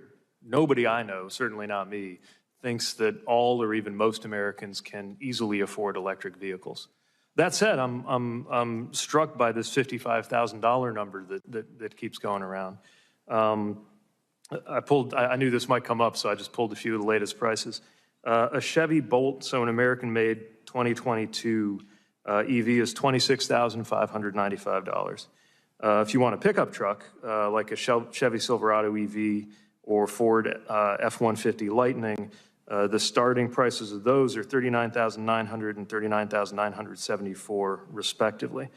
We've also begun to see... Is that pre-subsidy or post-subsidy? You know, I think it depends on which automaker, because some of them have gone through the cap for the $7,500, and some does that include state subsidies as well? I don't think so. No. Okay. So, and look, that's you know, the new car. So the first time I got a plug-in car, for example, Chasten and I got one. It was $14,000. Had about 15,000 miles on it. It was a C-Max. So it was a combo plug-in hybrid. But what we're seeing in terms of the dynamics now is we're close to the point actually be there on certain models and under certain circumstances, where the extent to which your car payment would go up is actually already outweighed by the extent to which your gas bill would go down, even factoring in the cost of electricity. Now, again, that depends on what electricity. So you're saying the market's bringing it down. And look, I got my numbers from Kelley Blue Book. So are those this year's numbers? What's that? Would those be this year's numbers? Actually, last year. So So, Mustafa, you saw Buttigieg say, it's interesting. I keep hearing this $55,000 number go around. You would think, first of all, the Kelley Blue Book ain't a dealership. It's not. The Kelley Blue Book is used to determine what is the value of a particular vehicle. And so Buttigieg just smacked the hell out of them by going, here's this American-made Chevy Bolt that you can get for $29,000. And you saw the game there, trying to make it sound like, oh my God, the electric vehicles are so high, so pricey, and it's so much cheaper to buy a gas vehicle. And Buttigieg was kind of like, pimp slap.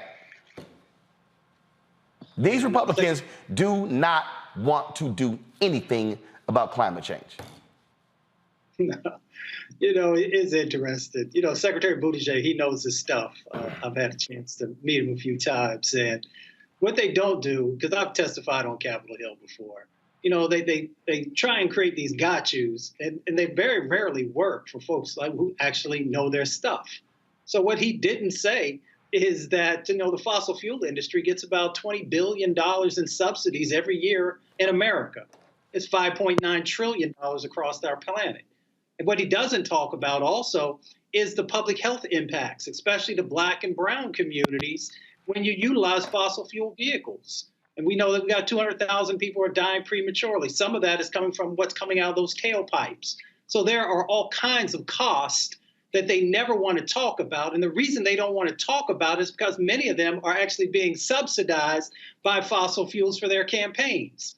So we should really understand the full cost that's associated. We also know that electric vehicles cost you a whole lot less to charge up, literally pennies on the dollar, than folks who are now out there paying $4, $5, $6 for a gallon of gas. It's time for a just transition, and it's time to make sure that electric vehicles and those charging stations are inside of our community so that our health can be improved and so that we can be a part of the 21st century economy. I mean, I just sit here and I laugh at this, but it's no laughing matter what's happening here, Avis. I mean, Britain is dealing with the highest temperatures they've ever faced. Wildfires are breaking out. You've now got massive floods in New York in New Jersey. You look at the heat. I mean, you have these people who are saying over and over and over again, folks, we're reaching the point of no return. Do something. And God, I swear, these idiotic damn Republicans are just, no, we need more gas, more fossil fuels, more. They bitch about the Green Deal, okay, as if somehow it is something sent from the devil. Anybody who studies in this country and you look at the abundance of natural gas, oh, no, we can't use that. So no, forget that. Wind at dumbass Trump. Oh, the wind turbines are causing cancer. They hate wind turbines. They hate solar. They hate electric vehicles. Like, I've never seen people who are so damned crazed about fucking gas. I'm from Houston, the petrochemical capital of the world. I'm sorry, I'm gonna listen to scientists who are saying, yo, the planet is getting hotter. We don't even have 4 seasons anymore. You got like 2, summer, winter. Well, you know, Mustafa hit the head on the nail on the head. I mean, the reality is they don't care about facts or logic or anything like that. They care about the money that they're able to get from those oil interests that keeps them in office. Because at the end of the day, what they care most about is power, holding on to their positions in Congress. Supposedly, they don't have the intelligence to have any other job. So they have to keep getting reelected there to stay gainfully employed, apparently. So what they want to do is to do anything that those oil interests want them to do in order for them to keep their positions. And one other thing that he did not mention is just the cost of maintenance. I mean, I think a lot of us would like, or the lack of a cost of maintenance, for example, with electric vehicles. How many of us would like to have a car where you don't have to worry about oil changes, where you don't have to worry about your transmission dying? You know, if you want to be able to completely obliterate those maintenance costs, in addition to the benefits that you provide to the climate, I think that's something that most Americans would be in favor of. But of course, he doesn't want to talk about that. I mean, it's literally as if these folks are like, man, you know what, screw y'all. And then you got this arrogant idiot, Joe Manchin in West Virginia, okay, who's taking more coal money, more fossil fuel money than anybody else. He doesn't give a damn. He doesn't care. And they don't care about the climate. And I mean, and they were, oh, no, everything is fine. And here's what gets me, Larry. All these fake-ass white conservative evangelicals who talk about how God made this all in 7 days and how we must be stewards and all that God has provided. And I'm like, so damn the thing that y'all say he made? Damn the thing that we talk about? And that's the whole deal. So how can you sit there and talk to me about what God created, but then your God are fossil fuels? Your God is money. And then there's this whole deal, oh my God, that's gonna be too costly. But then when something catches on fire, then when they're in floods, and now you gotta have emergency relief from the billions, that's the same money. And so it's as if in this country, let's just wait till stuff blows up, catches on fire, and then just gets destroyed. Then we go, yeah, I guess we're gonna go ahead and you need to work on fixing that. So Europe is burning, as you mentioned, as we speak, Roland. You know, and overall, nationwide, every country is watching, you know, the average temperature go up year by year. You said earlier, you know, researchers saying we're almost reaching to a threshold where it's going to be too late. And it's going to be like some, you know, post-apocalyptic, you know, movie you might see on a Friday or Saturday night. But I think the Republicans, because this whole issue with, you know, climate change and electric cars, Roland, I think it's tied to a weird sense of masculinity. If you listen to the language they consistently use when they talk about climate change and electric cars, it's kind of like, you know, yeah, I need to drive a car with gas, you know, a guzzler with a cigarette in my mouth, and I just ate a steak, right? So it's just, I guess, this weird sense of masculinity. bottom line is it also kind of connects to this, this idea of people being selfish. So, I don't care about climate change. So would I care about everyone else? But the scientists have proven that, once again, temperatures throughout the world are going up. You can turn your TV on, visit, state next to you, go to another country, and there's same issues regarding talk about basically 2 seasons, summer and winter. So what are we going to do about it? We have to take necessary drastic steps. And so the secretary was prepared to answer this question. There were always gotcha questions in these congressional hearings. I've seen them more times than I can count. He was prepared. I was glad to see that. But the bottom line is Republicans got to shift from, like I said, from this strange sense of masculinity. They need to understand that climate change is real. Electric cars are important and also can create jobs and help the economy thrive. It just literally makes just absolutely no sense whatsoever. All right, folks, gotta go to break. We come back.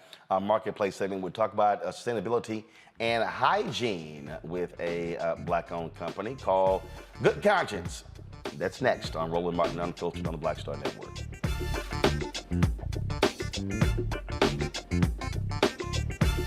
Hi, I'm Dr. Jackie Hood Martin, and I have a question for you. Ever feel as if your life is teetering and the weight and pressure of the world is consistently on your shoulders? Well, let me tell you, living a balanced life isn't easy. Join me each Tuesday on Black Star Network for A Balanced Life with Dr. Jackie. We'll laugh together, cry together, pull ourselves together, and cheer each other on. So join me for new shows each Tuesday on Black Star Network, A Balanced Life with Dr. Jackie.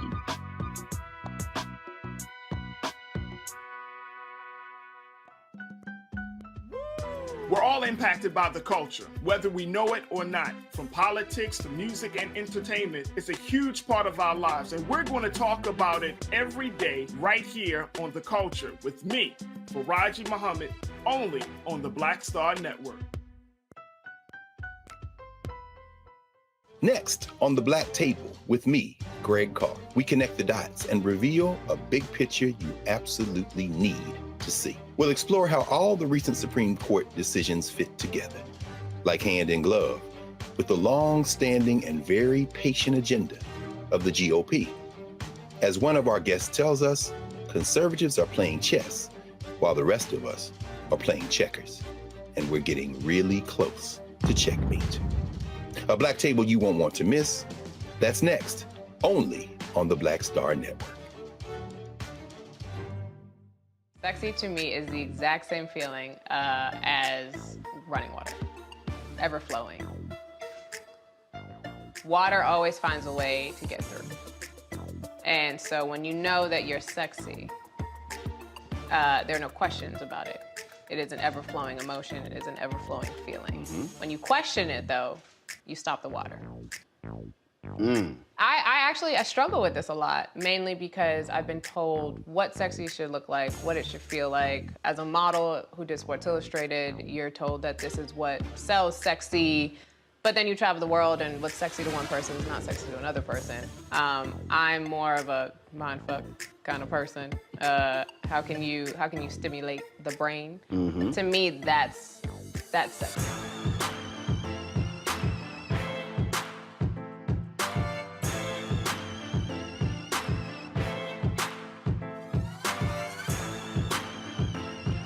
Hey everybody, it's your girl Lunel. So what's up? This is your boy Earthquake. Hi, I'm Chaley Rose, and you're watching Roland Martin Unfiltered.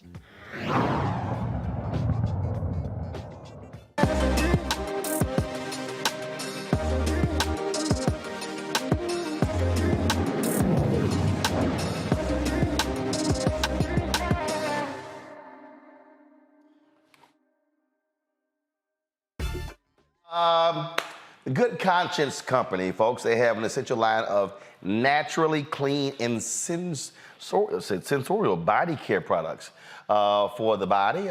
Pretty cool. And so the company prioritizes partnerships with Black and minority-owned businesses throughout its cultural sustainability business model. Jerome Clark is the founder and CEO of In Good Conscience Personal Care. He joins me from New York City, New York. Jerome, glad to have you here. So let's talk about this here. These products, okay, In Good Conscience, where did they come from? Yeah. So, just to give you a little bit about my background, I am the founder of In Good Conscience, and it is a naturally clean line of bath and body wash products with a social conscience.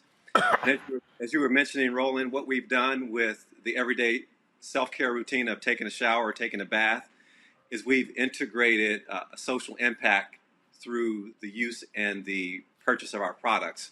So when we developed our products, we prioritized partnerships with Black-owned manufacturing companies, Black-owned fulfillment and warehouse companies, community banks. So as you are purchasing our product, you're really impacting not only In Good Conscience as a brand and as a business, but also our business partnerships that we work with along our value chain. And then on the back end, we're also partnering with a nonprofit community partner in my hometown of Tulsa, Oklahoma, Black Wall Street, called the Tulsa Dream Center. And a portion of our proceeds go back to that nonprofit organization that is doing a lot of great work in the historic neighborhood of North Tulsa, Oklahoma. Gotcha. And so when did you start this company? Actually, I started this company during COVID. So I had a lot of time. I was making the shift out of corporate America, and I was working on a concept for my own personal care line. Again, working with companies like L'Oreal, Revlon, over a 12-year career in those types of organizations. I always wanted to do my own, and COVID afforded that right opportunity to create a product line, but also do so with, given the sensitivity to consumers wanting to make an impact outside of just their own personal care or personal consumption habits.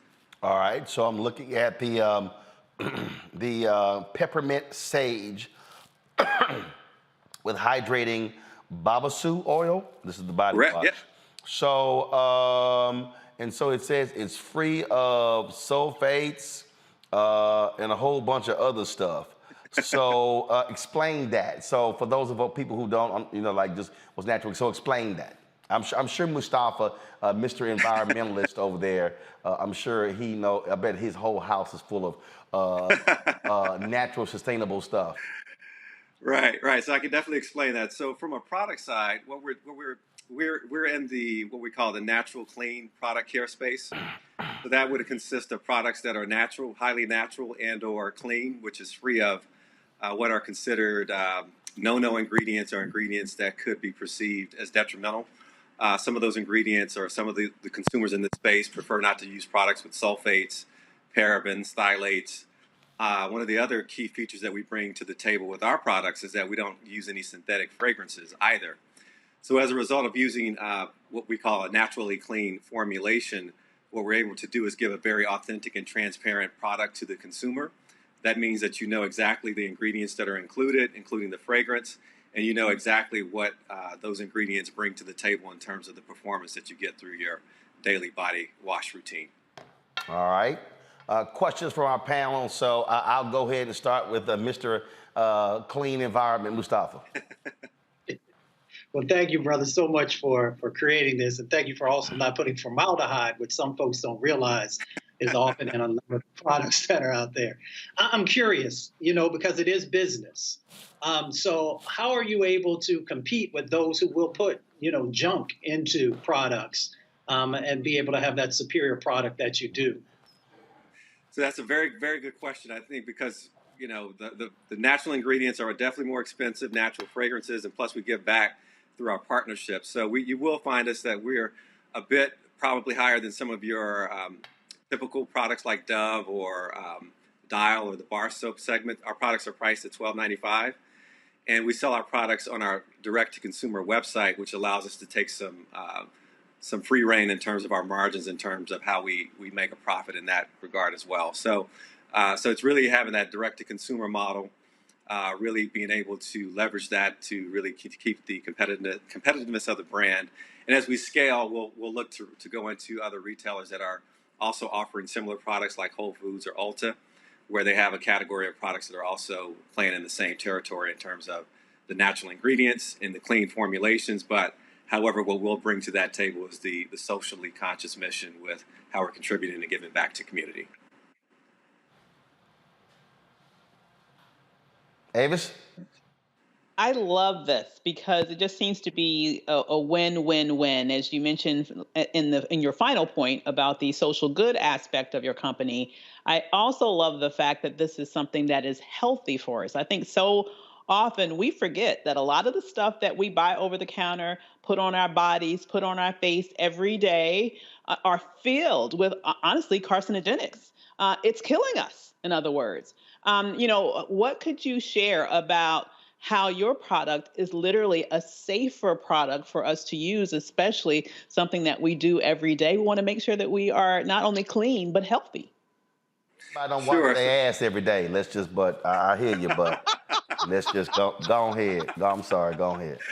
So yes, it starts with that for sure, Roland. Definitely starts with having the right hygiene habits. But we've intentionally tried to stay away, or we stayed away from the ingredients that are known or often associated as carcinogens or things that may disrupt the natural system of how you process and putting things on your body and washing them off, making sure that there's no harmful chemicals that could be left behind, and also formulating to the point where our products don't cause any harmful effects to the environment as they're rinsed down the drain, or also if there happens to be a spill in the environment, there's no damage within that regard as well. So it's really just making sure that we are cognizant of how this landscape is changing in terms of clean beauty, understanding those ingredients that are that come up throughout time. But we know at this point that we've created a product that is very well within that clean beauty standard, and we're happy to be able to bring a product like this not only to our community but also to a broader community as well. But again, with that greater impact coming back to our community. Larry. So I have two questions. The first one is, I know your business is fairly new. What kind of growth have you seen? And then secondly, can you talk about the importance of being on a platform like Roland Martin Unfiltered, and how the kind of publicity that's going to give, and obviously could give you a bump in terms of your selling your product? Yes, so I can answer those questions. So we are a new business. We have been out less than a year, so we are just really getting our footing with our online presence. We're prioritizing our distribution to really reach out to retailers who are culturally in line with our ethos, and in the communities that we want to target first, which is our communities, such as the community that I'm in Harlem and in Brooklyn, and also in the home of Black Wall Street, which is Tulsa, Oklahoma. So we've started to expand into a lot of local retailers on that level, and it helps to grow their business as well as ours. And plus, we're aligned with that mission, so that also helps us as a growing business. Right now, being on this platform is huge because this platform is about our community, and the products are great. The products are designed to be healthy and to encourage healthy hygiene. But the fact that we do so much to give back to our community, we felt would be a natural marriage to this community of Roland Martin Unfiltered. So we were very excited to be a part of this platform to start to spread some awareness to this community as one of our priority communities within our overall growth plans going forward. All right then. Now, okay, so I have here peppermint sage. I have mandarin rose, and I have rosemary. Is it bergamot? Is that what it is? Good. Yep, you got it, Roland. Okay. All right then. So these are body washes. So do you only have body washes, or do you also have for hair? So we're starting with body washes. Our goal is to be universally essential. So we wanted to be able to have an approachable product that can be used by the entire family, regardless of race, skin tone. So that's why we started with the body washes. So how many different body washes do you have? Right now we have a very tight line of 3 body washes. So these 3 right here? Yes, you have them. Got it. Okay. All right then. So, and these are, you said $12.95? $12.95. We are offering a special promotion for your listeners and viewers, Roland. If you use the code RMU for Roland Martin Unfiltered, RMU15, your viewers will be able to receive a 15% discount on the purchase of the products on ingoodconsciencecare.com. All right then. So again, folks, go to ingoodconsciencecare.com. Use the promo code RMU15. And so look, this is precisely why we created the marketplace segment to feature Black-owned businesses, people who are doing phenomenal things, and so we certainly appreciate it. And to the staff, stop, go buy your own. Don't be trying to sit here and try and, no, Brittany, you take your ass, go buy your own. Don't be trying to sit here. I see that they try to like place dibs on stuff that comes through here. Y'all know I'm the boss. It's like daddy get a big piece of chicken. What's wrong with y'all? All right, Jerome, we appreciate it. Good luck with this, and it's great that what y'all are doing. That's all of your social media. Again, folks, ingoodconsciencecare.com. Instagram is In Good Conscience. Facebook is In Good Conscience. Y'all be sure to share that information as well. We appreciate it. Thanks a lot. Thank you so much, Roland, and thank you to the panelists for your questions. All right, then. Thanks so much. All right, let me thank Larry, Avis, and Mustafa for being here. Thank you so very much, folks. It was a grand day. Hey, tomorrow I'll be broadcasting from Birmingham. We're traveling there for the SWAC Media Day. That's taking place on Thursday, but I'll be there a day early. So looking forward to being in Birmingham tomorrow to do Roland Martin Unfiltered. We got a lot of fans there, and so can't wait to see them there as well. So, and just so you know, Deshaun, our driver, we rented the SUV. I drove it down yesterday. All of our gear. We left a lot of our gear there in Birmingham because that was about 15 minutes from where the accident took place with our Sprinter. And so my production guys are down there going over a lot of the gear that we left to get it back here. And so again, everybody's safe and sound. We, of course, I am having conversations right now. And so just so y'all know, again, y'all know how we do. This is a marketplace segment. Y'all need to know. Y'all need to know what we're doing, and so I did not know this until after we had purchased our Sprinter in December 2020.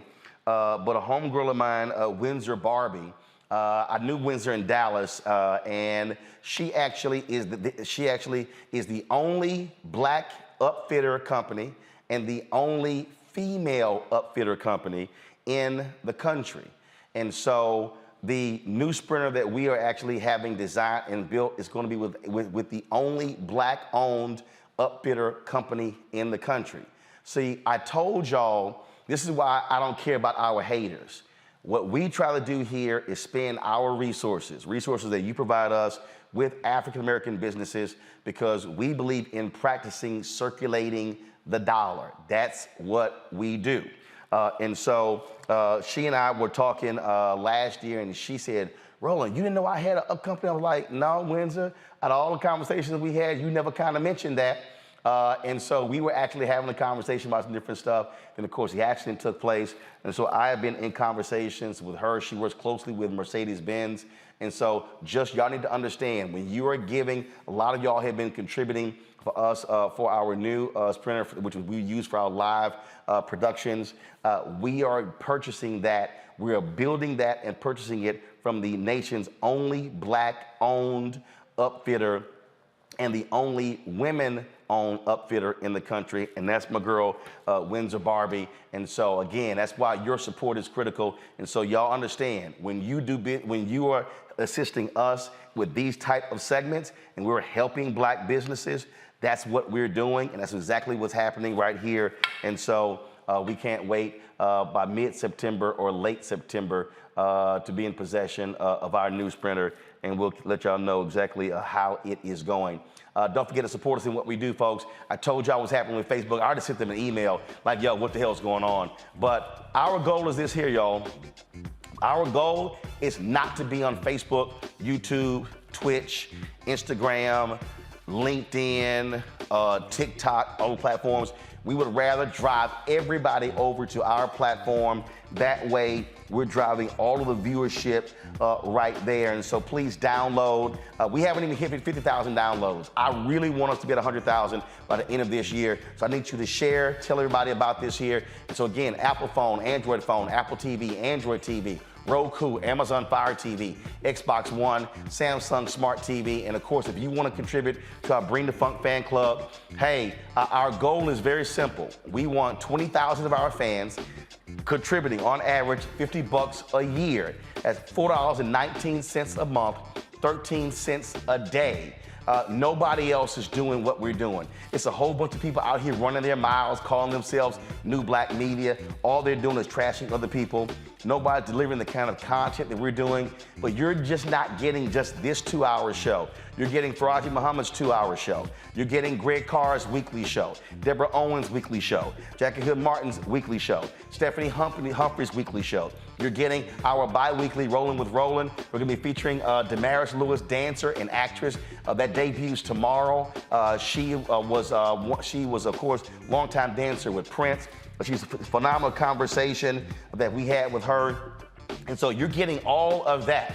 And so I'm purposely not charging a subscription fee because a lot of our people can't afford that. So that's why we're making this thing what it is. And I love the haters who are like, yeah, you begging black folks for money. But you know what? I ain't never heard them say NPR begging for money. Y'all know NPR does donations every single year. I ain't never heard that. I've never heard them say that ESPN Plus, which charges people, Disney Plus, HBO Max, Hulu, Netflix, Peacock, Discovery Plus, BET Plus, all those folks are charging you a monthly fee for the content. We're not doing that. We're purposely leaving it open this particular way. And so somebody said a telethon, y'all, we don't need a telethon. We do this every single day. This is the telethon. So if y'all want to support us in what we do, please, and what I love about y'all, I told y'all up front that if we had to send hats and shirts and all kind of stuff, all the kind of swag, all that stuff costs money, which is really money you're spending. We said no. Every dollar you give goes back into the show, and so you're actually seeing what we are doing. You're seeing how we are spending the resources. That's why I'm very open and honest with y'all. And so if you want to be one of our contributors, again, we asked for 50. I got some people who have given a lot more. I've got some people who've given $1. We appreciate every single contribution. Some people send us a check every single month. Some people say, hey, this is all I got. Y'all, we treat everybody the same. We appreciate every single dollar. So check or money order. Go to, because a lot of y'all old school, P.O. Box 57196, Washington, D.C., 20037-0196. The Cash App, $RM Unfiltered. PayPal is R Martin Unfiltered. Venmo is RM Unfiltered. Zelle, Roland@RolandSMartin.com. That's it. I'll see you tomorrow from Birmingham, Alabama. Until then, holla!